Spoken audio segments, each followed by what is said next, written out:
Assalamualaikum warahmatullahi wabarakatuh. Hai guys, terima kasih ya sudah nonton lagi channel aku. Kali ini saya akan membahas tentang ukuran-ukuran epidemiologi. Jadi pertama yang akan saya bahas itu perhitungan frekuensi penyakit, kedua ukuran morbiditas, ketiga ukuran mortalitas, dan keempat ukuran fertilitas. Sebelum kita mulai pada videonya, teman-teman jangan lupa subscribe dulu channel aku agar aku tambah semangat buat video-video selanjutnya. Dan jika kalian suka pada video ini, kalian bisa like, kalian juga bisa nyalakan notifikasi lonceng agar tidak ketinggalan video-video aku selanjutnya. Selamat belajar. Jadi dalam ukuran-ukuran epidemiologi ini kita bisa menghitung frekuensi atau insidensi kejadian dari suatu penyakit. Pertama yaitu perhitungan frekuensi penyakit. A. Rate. Rate artinya besarnya peristiwa yang terjadi terhadap jumlah keseluruhan penduduk, di mana peristiwa itu berlangsung dalam suatu batas waktu tertentu. Rate itu biasanya disimbolkan dengan R. Jadi untuk menghitung besar peristiwanya, kita akan menghitung dulu jumlah kejadian yang diamati dibagi dengan populasi yang berisiko. Setelah rate, yang akan kita bahas itu adalah rasio. Rasio merupakan perbandingan dari dua nilai kuantitatif. Rasio misalnya A banding B. Contoh kasusnya itu dalam suatu KLB penyakit tipes, jumlah penderita laki-laki sebanyak 30 dan jumlah penderita perempuan itu 15 orang. Jadi di sini rasionya itu 30 banding 15 atau bisa kita sederhanakan menjadi 2 banding 1. Perbedaan antara rate dengan rasio ini adalah jika rate itu perbandingan antara orang yang sehat dengan orang yang beresiko. Sedangkan rasio dia itu perbandingannya sama-sama orang yang berisiko atau sama-sama orang yang sedang menderita penyakit tertentu. Ketiga yang akan kita bahas yaitu mengenai proporsi. Misalnya proporsi kematian karena HDF adalah jumlah yang mati karena HDF dibagi dengan jumlah keseluruhan kematian. Jadi di sini perbandingan antara penderita yang menderita HDF dibagi dengan seluruh orang yang meninggal. Rumus dari proporsi yaitu A banding X per Y. Contoh kasusnya misalnya dalam suatu daerah terjadi KLB penyakit tipes. Jumlah penderita laki-laki sebanyak 30 orang dan jumlah penderita perempuan adalah 15 orang. Yang menjadi pertanyaan adalah seberapa banyak proporsi penderita laki-laki. Sehingga proporsinya itu adalah 30 dibagi 30 tambah 15 dikali 100% sama dengan 66,67%. Sehingga proporsi laki-laki yang menderita tipes di daerah tersebut adalah 66,67%. Selanjutnya akan kita bahas itu adalah ukuran morbiditas atau angka kesakitan. Yang A itu incident rate. Insidensi adalah jumlah kejadian penyakit atau kasus baru pada kelompok penduduk tertentu dalam suatu kurun waktu tertentu. Angka insidensi yaitu jumlah kejadian dalam kurun waktu tertentu dibagi populasi @X waktu tertentu kali konstanta. Contoh kasusnya itu misalnya pada bulan Desember tahun 2000 di Kecamatan X terdapat penderita campak 80 orang anak balita. Jumlah anak yang mempunyai risiko penyakit tersebut di Kecamatan X adalah 8.000 orang. Maka insidensi rate penyakit campak tersebut adalah 80 bagi 80.000 dikali konstanta yang kita pakai di sini adalah 1000, sehingga Insidensi rate-nya itu 10/1000 atau 0,010. Adapun manfaat dari pengukuran insidensi ini adalah pertama, angka insidensi dapat digunakan untuk mengukur angka kejadian penyakit. Perubahan angka insidensi dapat menunjukkan adanya perubahan faktor-faktor penyebab penyakit, yaitu misalnya fluktuasi alamiah dan adanya program-program pencegahan. Kedua, manfaatnya itu adalah dalam penelitian epidemiologi kita bisa mengetahui sebab akibat kejadian suatu penyakit. Ketiga, manfaat ketiga adalah perbandingan antara berbagai populasi dengan pemaparan yang berbeda. Keempat adalah untuk mengukur besarnya risiko determinan tertentu. Kemudian prevalensi rate. Pertama itu point prevalence, yaitu jumlah keseluruhan penderita bisa kasus lama tambah kasus baru yang ada pada suatu tempat tertentu. Rumus dari poin prevalence ini adalah jumlah penderita yang ada pada suatu saat tertentu dibagi dengan jumlah penduduk dikali konstanta. Contoh kasus itu adalah kasus penyakit TBC paru di Kecamatan Mayong pada waktu dilakukan survei pada bulan Juli 1988 adalah 98 orang dari 24.000 penduduk kecamatan tersebut. Maka prevalensi rate di kecamatan tersebut adalah 98 dibagi 24.000 dikali konstantanya yaitu 1.000 sama dengan 4/1000 atau angka prevalence rate-nya itu adalah 0,010.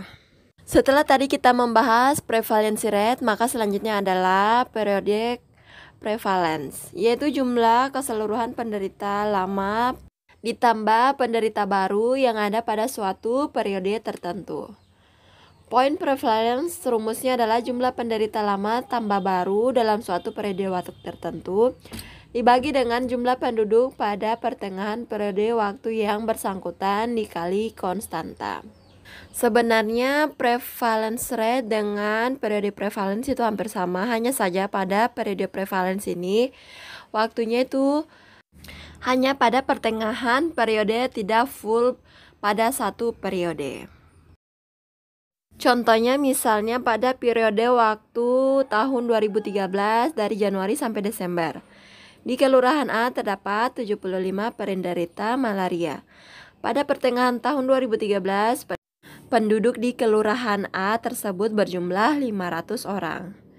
Sehingga poin prevalensinya yaitu 75 dibagi dengan 5.000 orang dikali konstantanya yaitu 1.000. Sehingga poin prevalensinya itu adalah 15/1000 atau 0,05. Ada beberapa manfaat dari poin prevalence ini yaitu dapat menggambarkan tingkat keberhasilan program pemberantasan penyakit. Kedua, sebagai penyusunan perencanaan pelayanan kesehatan, misalnya obat, tenaga, ruang. Dan yang ketiga yaitu menyatakan banyaknya kasus yang dapat didiagnosis. Kemudian akan kita bahas yaitu mortalitas atau angka kematian. Acute death rate atau biasa kita singkat dengan CDR. CDR ini adalah angka kematian kasar, adalah jumlah kematian yang dicatat selama 1 tahun per 1.000 penduduk di pertengahan tahun yang sama. Rumus dari CDR yaitu jumlah kematian yang dicatat dalam tahun kalender dibagi dengan jumlah keseluruhan penduduk di pertengahan tahun yang sama dikali dengan 1.000 atau konstanta. Contoh kasus dari CDR ini adalah jumlah penduduk Jakarta pertengahan tahun 2000 yang berjumlah 11 juta orang. Pada tahun tersebut terdapat kematian 200.000 orang. Kemudian yang ditanyakan adalah berapa angka kematian kasarnya. Sehingga CDR-nya yaitu 200.000 dibagi dengan 11 juta dikali konstantanya 1.000 menghasilkan 18,18 dan dibulatkan menjadi 18. Sidir 18 artinya tiap 1000 penduduk terdapat kematian 18 jiwa dalam kurun waktu 1 tahun. Penggolongan angka kematian kasar adalah rendah jika angka kematiannya 9 sampai 13 dan sedang jika angka kematiannya 14 sampai 18 dan tinggi jika kematiannya lebih dari 18 jiwa. Selanjutnya akan kita bahas yaitu infant mortality rate atau IMR. Rumus dari IMR ini adalah jumlah kematian bayi selama 1 tahun dibagi dengan jumlah bayi lahir hidup di area yang sama dan tahun yang sama dikali dengan 1000. Tinggi rendahnya IMR berkaitan dengan pertama, penyakit infeksi yang dapat dicegah dengan imunisasi. Kedua, diare yang dapat menyebabkan dehidrasi. Ketiga, yaitu personal hygiene dan sanitasi lingkungan yang kurang memadai, serta ekonomi yang rendah. Dan faktor yang keempat yaitu gizi buruk dan daya tahan tubuh yang menurun. Contoh kasus dari IMR ini misalnya, Susenas tahun 2004. Dari hasil perhitungan angka kematian balita dengan Morpak 4 adalah 52 per 1000 kelahiran dengan referensi waktu Mei tahun 2002. Artinya di Indonesia pada tahun 2002 di antara 1000 kelahiran terdapat 52 bayi yang meninggal sebelum usia tepat 1 tahun. Selanjutnya yaitu perinatal mortality rate atau PMR. Rumus dari PMR ini adalah jumlah kematian janin pada kehamilan 28 minggu atau lebih ditambah dengan kematian bayi yang kurang dari 7 hari selama 1 tahun dibagi dengan jumlah bayi lahir hidup di area yang sama dan tahun yang sama dikali dengan 1000. Tinggi rendahnya PMR berkaitan dengan pertama, banyaknya bayi berat badan lahir rendah atau BBLR.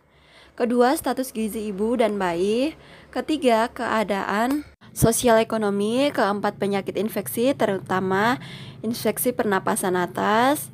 Yang kelima itu pertolongan persalinan.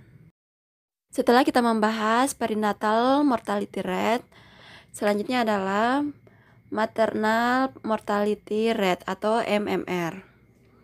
Rumus dari MMR ini adalah jumlah kematian ibu karena kehamilan, persalinan, dan masa nifas selama 1 tahun dibagi dengan jumlah kelahiran hidup pada wilayah dan tahun yang sama dikali dengan 1000.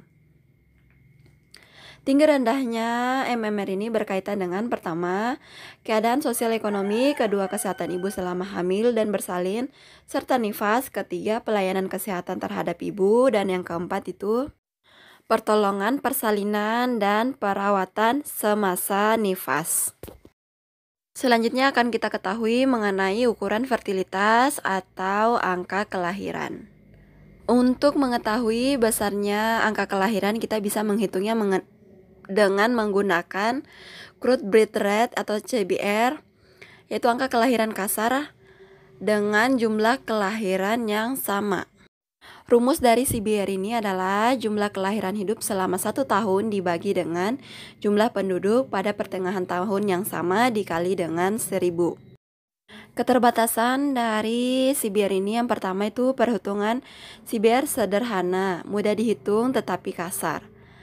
Kasar itu artinya tidak akurat atau tidak detail.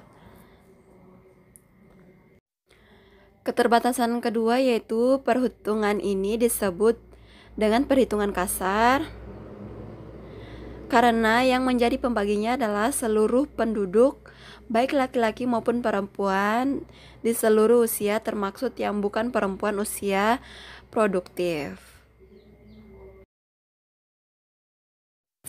Sekian dulu video dari saya, semoga video ini bisa bermanfaat untuk kita semua. Maksud dan tujuan saya membuat video ini, jika andai-andai saja pada soal SKB itu ada soal hitung-hitungan, jadi teman-teman sudah bisa mendapat gambaran dari materi ini. Sekian dulu dari video saya. Bye, sampai ketemu di video selanjutnya. Jangan lupa subscribe video aku ya.